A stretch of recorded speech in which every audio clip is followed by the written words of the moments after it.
நீங்கள் ஒரு அரசியல் ஆர்வலரா? தமிழக அரசியல் களத்தில் எப்போதுமே மாற்றத்தை விரும்பக்கூடியவரா? அப்படின்னா இந்த வீடியோ உங்களுக்கானது தான்.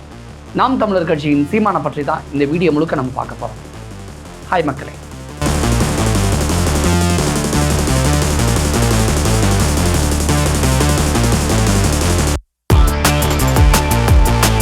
சமீப காலமாக தமிழக அரசியலில் பேசும் பொருளாக இருக்கக்கூடிய ஒரே ஒரு பெயர் அப்படின்னா அது நாம் தமிழர் கட்சி, சீமான் தான். சமீப காலமாக தமிழக அரசியல் களத்தில் பேசும் பொருளாக இருக்கக்கூடிய ஒரு கட்சியோட தலைவர் யாருன்னு கேட்டால் அது நாம் தமிழர் கட்சியும் சீமான் மட்டும்தான். அந்த அளவுக்கு இணையதளத்தில் சீமானுக்கு ஆதரவும் இருக்குது, எதிர்ப்பும் இருக்குது. அதற்கு எலியும் பூனையும் அந்த கதைகள்லாம் உங்களுக்கே உதாரணமாக தெரியும். யார் எலி, யார் பூனை, யார் சிங்கம் அப்படிங்கிற கதைகள் உங்களுக்கு நல்லாவே தெரியும். கடந்த 2016ஆம் ஆண்டு முதல் தமிழ்நாட்டில் நடைபெற்ற ஒவ்வொரு தேர்தலுமே நாம் தமிழர் கட்சி தனித்து போட்டியிட்டு எந்த ஒரு தொகுதியிலுமே இதுவரைக்கும் வெற்றி பெற்றதே கிடையாது. அவர்களுடைய வாக்கு சதவீதம் தொடர்ந்து அதிகரிச்சுட்டு வருது. இந்த இடத்துல தான் ரொம்ப முக்கியமான விஷயம். எதிலுமே ஜெயிச்சது கிடையாது, தொடர்ந்து தனித்து போட்டி. அப்புறம் எப்படி வாக்கு சதவீதம் அதிகரித்து வருது? ஆச்சரியமாக இருக்குல்ல. இது ஒரு சாதாரண விஷயம் கிடையாது. இதில் தான் அரசியல் முடிச்சுகள் இருக்குது. இது எப்படிப்பட்ட அரசியல் முடிச்சுகள், எப்படிப்பட்ட ராஜதந்திரமான விஷயங்கள் அப்படிங்கிறத தான் நம்ம இந்த வீடியோவில் டீட்டெயிலாக பார்க்க போகிறோம். அதாவது நாம் தமிழர் கட்சியை பொறுத்த வரைக்கும், சீமானை பொறுத்த வரைக்கும் கடந்த 2016ஆம் ஆண்டு சட்டமன்ற தேர்தலில் வெறும் 1.7% வாக்குகள் மட்டும்தான் நாம் தமிழர் கட்சி பெற்றுச்சு. அதற்கு அடுத்து வந்த தேர்தலில் 2019ஆம் ஆண்டு நடைபெற்ற அந்த மக்களவைத் தேர்தலில் 3.87% வாக்குகளை சொலையாக அள்ளுனுச்சு. அதாவது வாக்கு சதவீதம் உயர்ந்துச்சு. அதன் தொடர்ச்சியாக 2021ஆம் ஆண்டு நடைபெற்ற சட்டமன்ற தேர்தலில் 6.72% வாக்குகளாக நாம் தமிழர் கட்சி பெற்றது. கடைசியாக நடந்த 2024ஆம் ஆண்டு மக்களவைத் தேர்தலில் கூட சுமார் 8% வாக்குகளை நாம் தமிழர் கட்சி பெற்று தமிழ்நாட்டுடைய 3வது மிகப்பெரிய கட்சியாக உருவெடுத்துச்சு. யாருமே நம்பியிருக்க மாட்டாங்க, தமிழ்நாட்டில் சீமான் நாம் தமிழர் கட்சி 3வது இடமா அப்படின்னு. ஒட்டுமொத்த அரசியல் ஆர்வலர்களுக்கும் அரசியல் விமர்சகர்களுக்கும் மிகப்பெரிய ஒரு ஆச்சரியமாக பேசும் பொருளாக ஒரு டிபேட்டாக அது உருமாறுச்சு. இது சாதாரணமாக கடந்து போயிட முடியாது, சாதாரணமாக பார்த்துடவும் முடியாது. ஏன்னா அரசியல் நிபுணர்கள் கூற்றுப்படி இது திராவிட கட்சிகளுடைய திராவிட மண். இங்கே திமுக அதிமுகவுக்கு எதிரான மனநிலை மக்கள் மத்தியில் எப்போவுமே உருவாகாது அப்படின்னு ஒரு இது இருந்தது. ஆனால் இந்த விஷயம் சீமானுடைய வளர்ச்சி திராவிடத்திற்கு எதிரான ஒரு விஷயங்களை, ஒரு மாற்றான சிந்தனையை மக்கள் வெளிப்படுத்துகிறாங்க, விரும்புகிறாங்க அப்படின்னு காட்டுனுச்சு.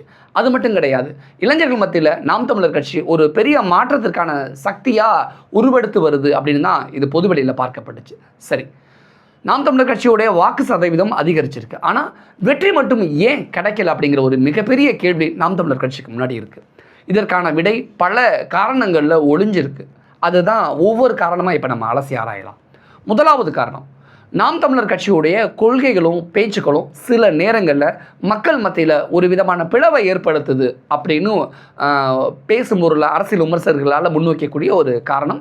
அது நம்ம எல்லாருக்குமே தெரியும். அது ஏன், எப்படி, என்ன மாதிரி அப்படின்னு நம்ம எல்லாருக்குமே தெரிஞ்ச ஒரு விஷயம் தான். அது மட்டும் கிடையாது, தேர்தலில் தனித்து போட்டியிடுறதுனால நாம் தமிழர் கட்சியுடைய வாக்குகள் அந்த வெற்றிக்கு போதுமானதாக இல்லை அப்படிங்கிறது மிக முக்கியமான ஒரு காரணம். உதாரணமாக கடந்த 2021ஆம் ஆண்டு நடைபெற்ற சட்டமன்ற தேர்தலில் 20க்கு மேற்பட்ட தொகுதிகளை நாம் தமிழர் கட்சி கிட்டத்தட்ட 25,000 வாக்குகளுக்கு மேலே பெற்று திமுக அதிமுகவுக்கு அதிர்ச்சியை கொடுத்தாங்க. இது 3வது பெரிய கட்சி அப்படிங்கிறத அது உறுதிப்படுத்துவதற்கான சாத்தியக்கூறுகள், அந்த சூழலை ஏற்படுத்தின ஒரு ஒரு ஒரு அசாத்தியமான ஒரு நிகழ்வு அப்படி தான் தமிழக அரசியல் களத்தில் பார்க்க முடியும். ஏன்னா நாம் தமிழர் கட்சி திமுகவுக்கும் அதிமுகவுக்கும் டஃப் கொடுக்குது. 2க்கு போட்டியாக 3வது இடத்துல வருது அப்படிங்கிறத திமுகவும் அதிமுகவும் அவ்வளோ சாதாரணமாக எடுத்துக்க மாட்டாங்க. 2வது மிக முக்கியமான காரணம், தேர்தல் விதிமுறைகள். அதாவது ஒரு கட்சி வெற்றி பெற வேண்டும் என்றால் அது கிட்டத்தட்ட 50% வாக்குகளை பெறணும். ஆனால் இந்த தேர்தல் களத்தில், எலெக்ஷனில் பல கட்சிகளும் போட்டியிடக்கூடிய சூழல் இருக்கிறதுனால இந்த வெற்றி வாய்ப்பு அப்படிங்கிறது சாத்தியம் கிடையாது. ஆனால் இந்த இடத்துல சில நேரங்களில் நிறைய கட்சிகள் நிறைய வேட்பாளர்கள் போட்டியிடுறாங்க அப்படின்னா கிட்டத்தட்ட 20% வாக்குகளை பெற்றாலே வெற்றி பெறக்கூடிய சாத்தியக்கூறுகள் அப்படியான சூழல்கள் இருக்குது. அது நாம் தமிழர் கட்சிக்கும் அந்த சூழல்லாம் இருக்குது. அந்த இடத்துல ஒரு 50 வேட்பாளர்கள் போட்டியிடுறாங்கன்னா வாக்குகள் சிதறும்ல.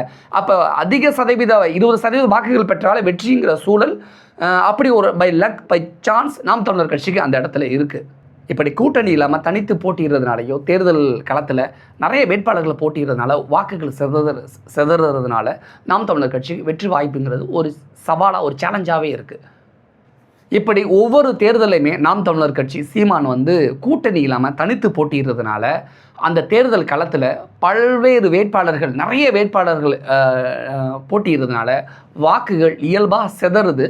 அதனால பேலன்ஸ் பண்ண முடியாமல் அந்த வாக்குகள் நாம் தமிழர் கட்சிக்கு குறைந்து வெற்றி வாய்ப்பு அப்படிங்கிறது மிகப்பெரிய ஒரு சேலஞ்சாக ஒரு சவாலாக நாம் தமிழர் கட்சிக்கு இந்த இடத்துல அவங்களுக்கு முன்னாடி நிற்கிது. அதே போல் நாம் தமிழர் கட்சியுடைய வளர்ச்சி என்பது நிச்சயமாக பாராட்டப்பட வேண்டிய ஒரு விஷயமாக இந்த இடத்துல இருக்குது. ஏன் அப்படின்னா ஒரு கட்சி ரொம்ப வருஷமாக கட்சி ஆரம்பித்ததுலேருந்து தனித்து போட்டிக்கிட்டே இருக்காங்க. தொடர்ந்து வாக்கு சதவீதத்தை உயர்த்திக்கிட்டே வராங்க. தனித்தும் போட்டிடுறாங்க, வாக்கு சதவீதத்தை அதே நேரத்தில் உயர்த்திக்கிட்டே வராங்க. அப்படின்னு இதெல்லாம் வச்சு பார்க்கும் பொழுது எதிர்காலத்தில் தமிழ்நாட்டை பொறுத்த வரைக்கும் நாம் தமிழர் கட்சி ஒரு பெரிய அரசியல் சக்தியாக உருவெடுக்க மிகப்பெரிய ஒரு வாய்ப்பு இருக்குது. ஒரு 10 வருஷத்துக்கு முன்னாடியெல்லாம் வைகோட பேச்சை தான் இந்தளவுக்கு இந்த தமிழ்நாட்டு மக்கள் வியந்து பார்த்துருப்பாங்க. வைகோலாம் நரம்பு புடைக்க பேசுவார்ல, அதே தான் வைகோவுக்கு மாற்றா சீமானு கிட்டத்தட்ட பேசிக்கிட்டு இருக்காரு. வைகோவுக்கு மாற்றா சீமானான்னு கேட்டால் அது டிபேட்டுக்குள்ள கேள்வி. ஆனால் இப்போ வைகோவுக்கு வயசாகிடுச்சு, அந்த இடத்துல நிரப்புவதற்கு சீமான் முயற்சிக்கிறார். தமிழ்நாட்டுடைய ஆகச்சிறந்த பேச்சாளராக ஆகச்சிறந்த ஒரு எப்படி சொல்ற ஒரு வீரியமிக்க ஒரு பேச்சாளராக சீமான் தமிழ்நாட்டின் மண்ணில் உருவெடுத்து கொண்டிருக்கிறார். தமிழக அரசியலில் இதுவே மிகப்பெரிய ஒரு சக்திமிக்க ஒரு அரசியல் தலைவராக ஒரு அரசியல் கட்சியாக நாம் தமிழரையும் சீமானையும் இந்த தமிழக சமூகம் மாற்றி அமைக்கும் அப்படிங்கிறதுல எந்த ஒரு சந்தேகமும் கிடையாது.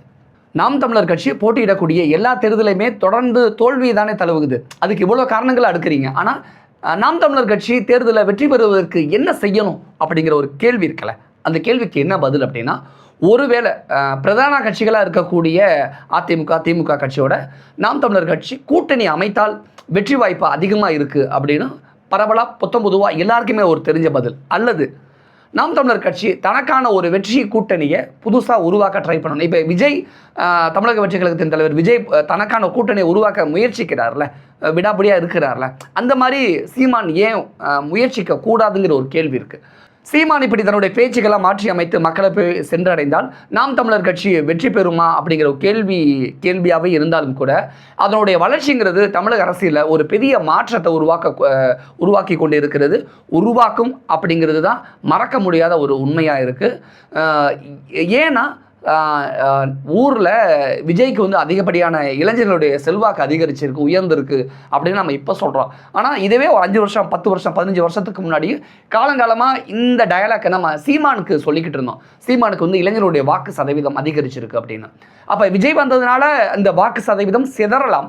ஆனால் சீமானுக்கான அந்த இளைஞர்கள் அரசியல் படுத்தப்பட்டவர்கள், அரசியல் புரிதலோடு இருப்பவர்கள் அப்படின்னு பொதுவெளியில் பொதுவாக பார்க்கக்கூடிய ஒரு விஷயமா இருக்குது. அப்போ சீமானுடைய அந்த இளைஞர் பட்டாலும் சீமானை விட்டு போக மாட்டாங்க. கருத்தியல் ரீதியாக முரண் இருக்கிற பட்சத்தில் பிரிந்து போவதற்கான வாய்ப்புகள் இருக்குது.